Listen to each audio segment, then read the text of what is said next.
Hello everyone. So today we will discuss the topic magnetostatics. So far we discussed the electrostatic fields characterized by E bar and D bar, electric field and electric displacement vector. Now we focus our attention on static magnetic field which are characterized by H bar and B bar. Okay.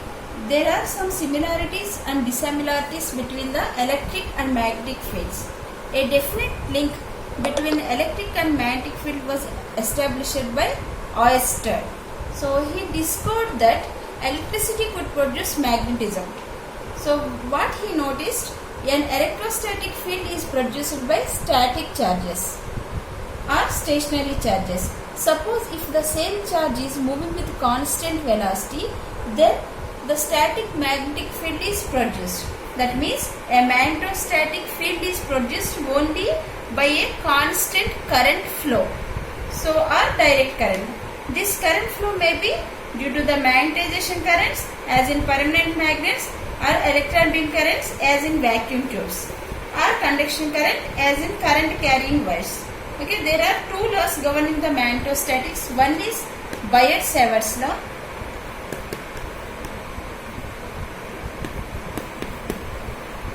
And second one is Ampere's law.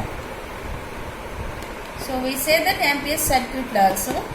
So these two laws governs the magnetostatics. So this Biot-Savart's law is just like act like as a Coulomb's law in electrostatics, and this Ampere's circuit law is just like Gauss law in electrostatics. Let us consider two parallel straight wires a few centimeters apart. Okay, so that the current, here I am considering two parallel straight wires. Here in one wire the current is passing up, another wire current is passing down. So this we can do by connecting to a battery.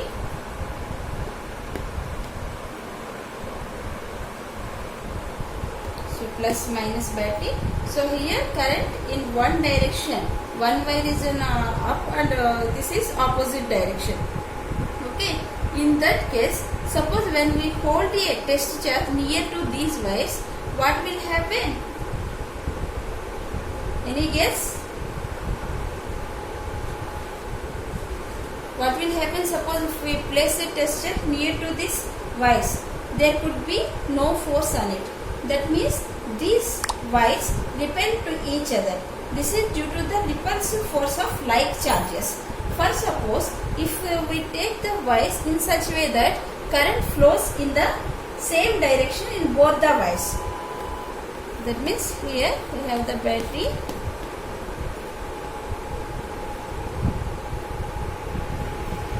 And here we have the current in both the wires, same direction. Here I am taking the up direction only.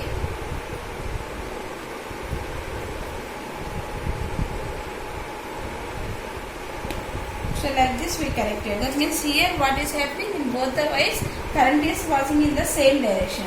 In that case, what we can notice? We can notice the force of attraction between these two. So that means the force that accounts for the attraction of parallel currents and repulsion of anti-parallel ones is called magnetic force. So what is the direction of this magnetic force? So this we can give by right hand rule. So here we have two wires, wire 1 and wire 2, and if we grab the wire with our right hand, thumb in the direction of the current, then our fingers curl around in the direction of the magnetic field. So at second wire the magnetic field points into the page. The velocity of the charges is upward, then the resulting force is to the left. So this field lead to a force of attraction nearby parallel current. So thus magnetic force in a charge tube moving with velocity v in magnetic field V bar is given as magnetic force, that is equal to Q V bar cross V bar. This all we know that this is nothing but the Lorentz force law. So whenever if we have a charge moving with a constant velocity in magnetic field, then the magnetic force is written as F magnetic is equal to Q of V bar plus V bar. Suppose if the charge is at rest and placed in electric field, then we have electric force, which we write as F electric is equal to Q E bar. Okay. So that if there is the presence of both electric and magnetic force, then the net force on Q is written as F bar is equal to sum of F electric and F magnetic forces, that is F bar is equal to Q of E bar plus V bar cross V bar. This provides us with the total electromagnetic force acting on the charge Q. So the important difference between the electric and magnetic field is that electric field does work on charged particle, while the magnetic field does not do any work on the moving charge. This is the direct consequence of Lorentz force law. How do I know that the magnetic force doesn't do any work? Okay. So let me explain.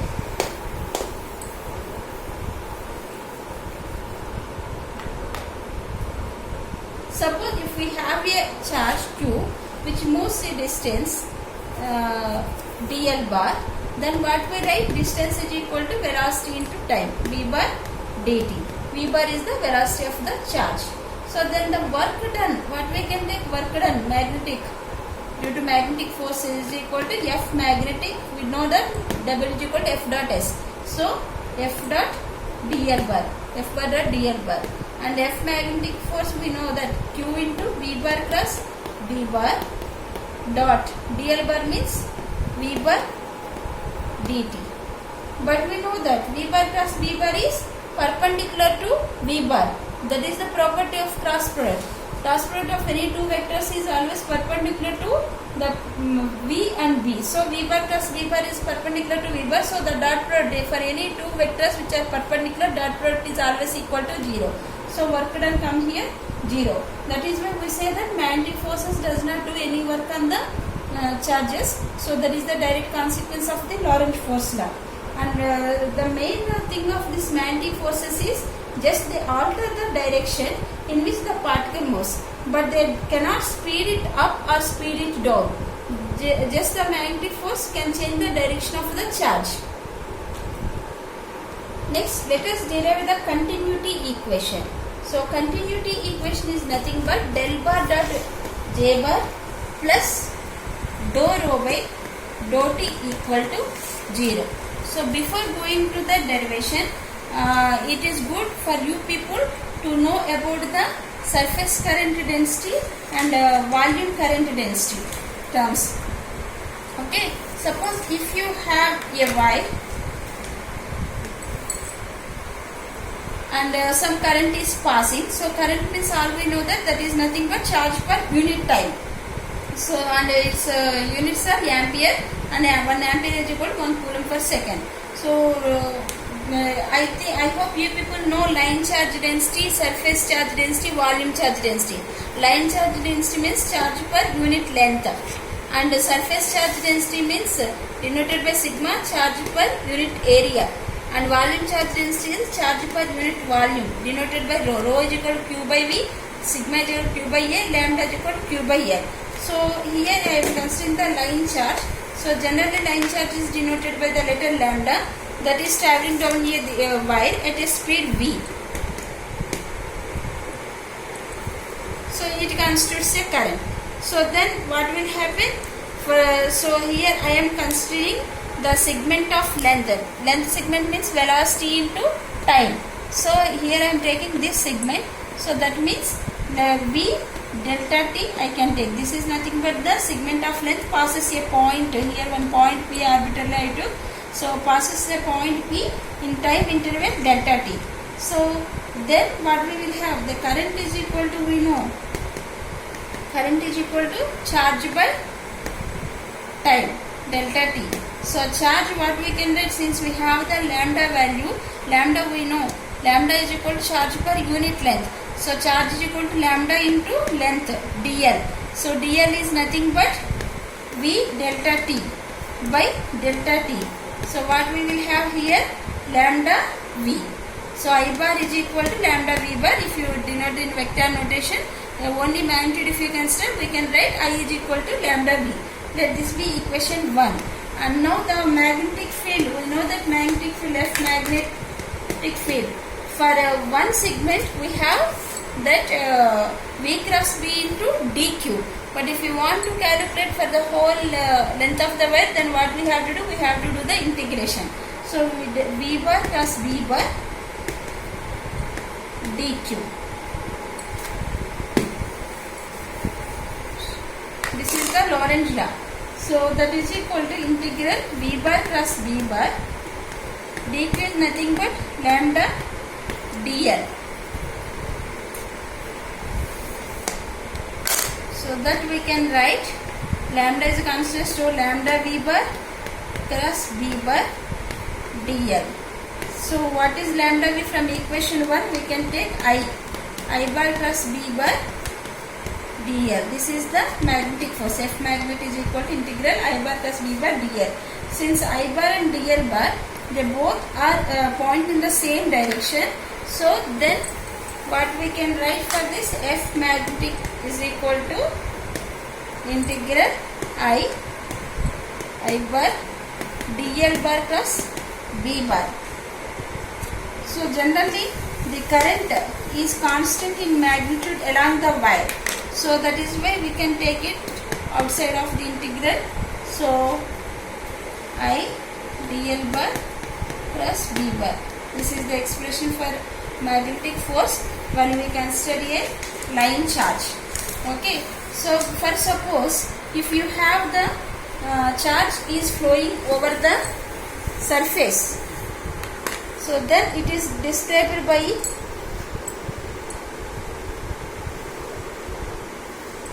a surface current density. So lambda is the line current density and the surface current density we denote by the letter k bar. So here we consider some surface, and in this we are considering a ribbon.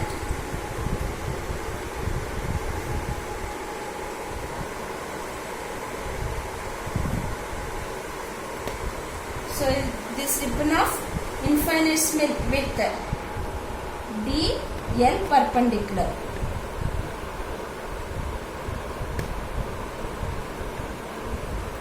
And this is the flow of current this side. So this dl perpendicular, this ribbon we consider parallel to the flow of the current. Then this surface current density is defined as k bar is equal to di bar by dl perpendicular. Okay.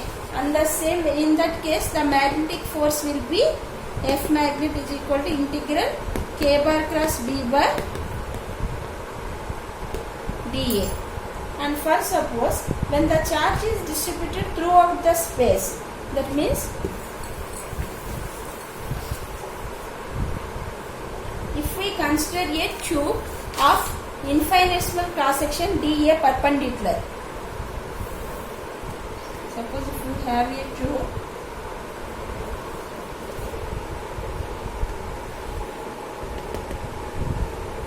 so here I have the aerial element, this is dA perpendicular.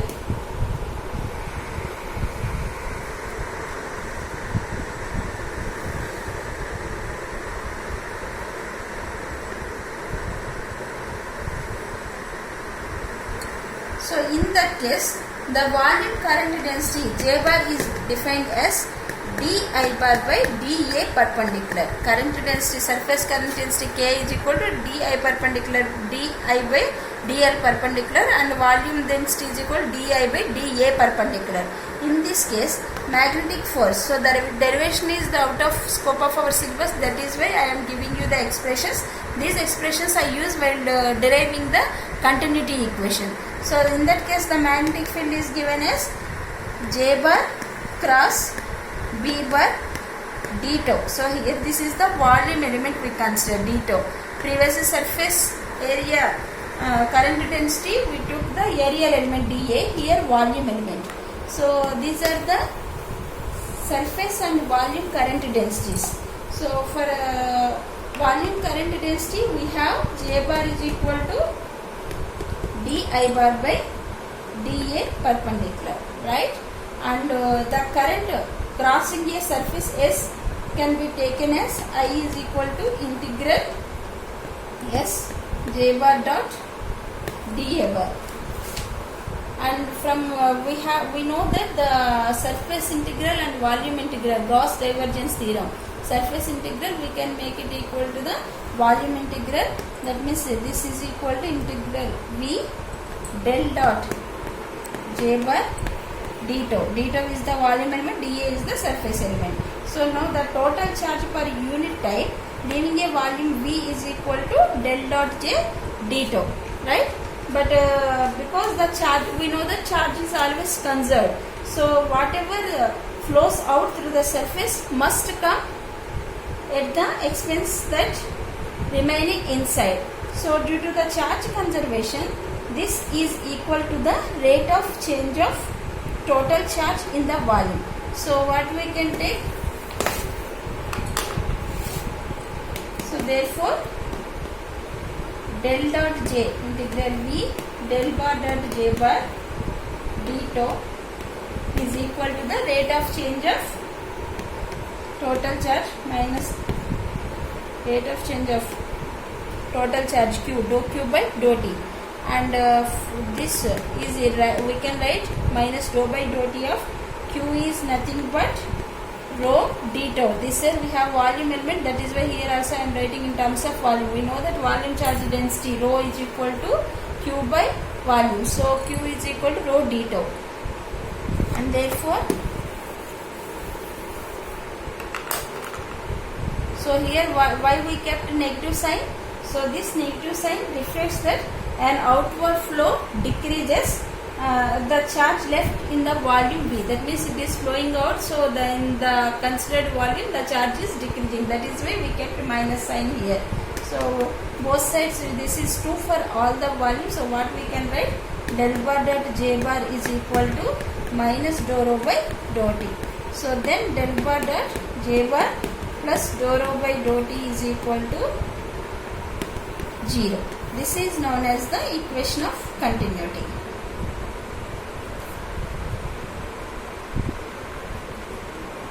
Next, Bayer-Savart's law.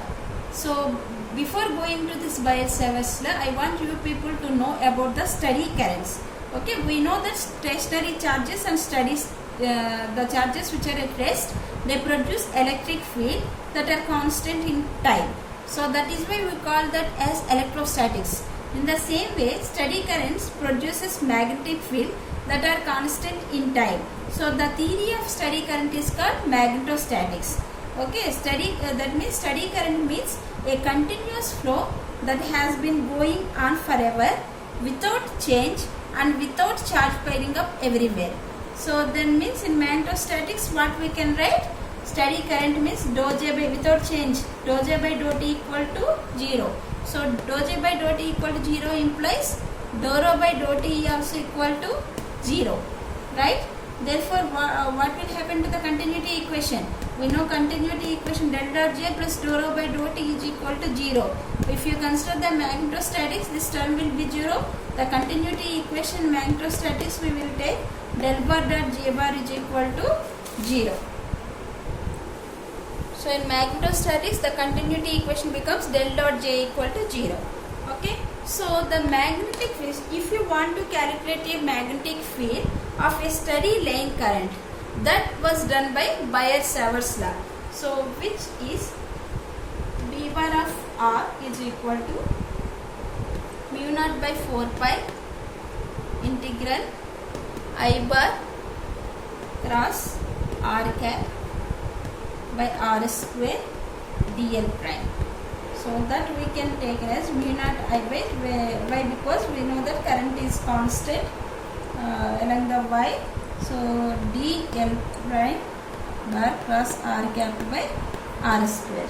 So here this integration is along the current path, that is in the direction of the flow. That means suppose here we have the surface and here this is the dl prime. We consider one small element dl prime, and along this y, and this r bar is the vector from the source to the point r.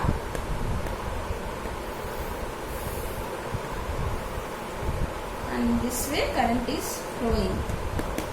Okay, so mu naught, all we know that mu naught is nothing but permeability of the free space, which value is 4 pi into 10 power minus 7. So from this, the unit for magnetic field we can write as Newton per ampere meter. Why? Because we know F magnetic force is equal to I cross B dl. Already we derived in the beginning of this lecture. So then B is equal to Newton per ampere meter. Otherwise we can say Tesla also. So 1 Tesla equal to 10 power 4 Gauss. So this Biot-Savart's law plays a role analogous to the Coulomb's law in electrostatics. They both have the resemblance that they both are inversely proportional to the square of the distance. Now let us see what is the divergence of magnetic field and what is the curl of the magnetic field. So the divergence of the magnetic field is del bar dot B bar. So divergence of magnetic field is equal to 0, and the curl of magnetic field is del bar plus B bar, that is equal to mu naught J bar. What is meant by del dot B equal to 0? So del dot B equal to 0 means that physically it means that there are no magnetic charges, isolated magnetic charges. That means del dot P is suppose if there exists some charge, generally del dot P proportional to rho magnetic instead of del dot B is equal to 0. And but here del dot B is equal to 0 means there exists no isolated, that means no isolated poles, monopole, non-existence of the monopole. We don't have a single north pole or single south pole, right? And this also tells us that magnetic lines of force never begin nor end from one place in space. So instead they are like in circular form, like closed loops, or run from infinity to infinity. That means magnetic lines of force are always like this, like a circular loops, unlike the electric field lines of force. Okay, so this divergence of magnetic field tells this same thing to us.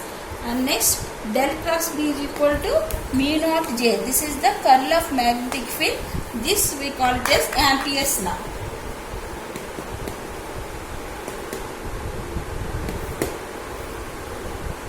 So suppose if you take the areal integral on both sides, it means del bar cross B bar dot dA bar is equal to integral mu naught J bar dot dA bar.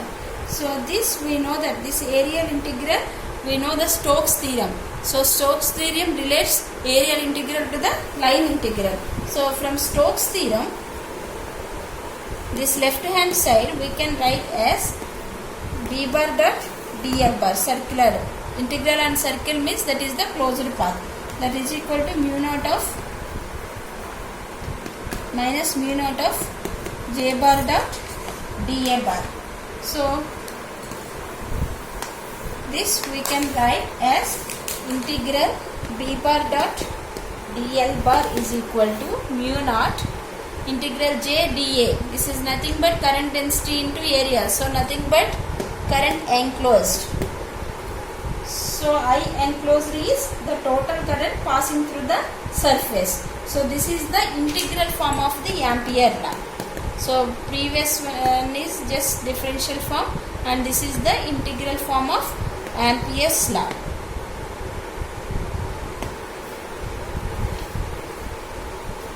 Thank you.